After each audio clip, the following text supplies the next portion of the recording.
Сегодня депутаты Якутской городской думы проголосовали за отмену прямых выборов мэра Якутска, столицы Республики Саха. Обосновывали они свое решение по-разному. Депутатка Евсикова сослалась на низкую явку избирателей. Я посмотрела явку на выборы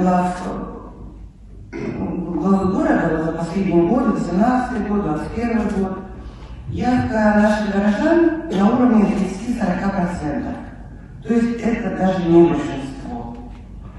Это значит, что другой части, которые не пришли на выборы, по большому счету, или все равно, кто будет главой города, или они доверяют своим коллегам, единомышленникам и так далее.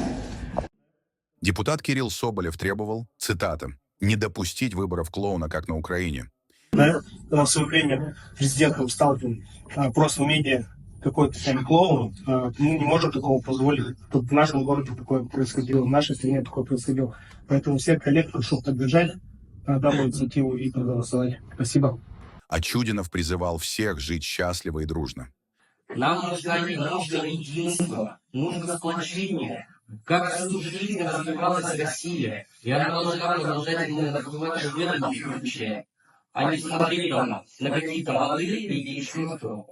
Только тогда мы займем свой север, небольшой город, и будем жить все дружно, счастливы и так далее. Робкие призывы к совести и к соблюдению конституционных прав от коммуниста Аяна Васильева и Новолюда Нюргуна Ефремова были проигнорированы. Результат – 20 депутатов проголосовали за отмену прямых выборов, 3 против, 2 воздержались.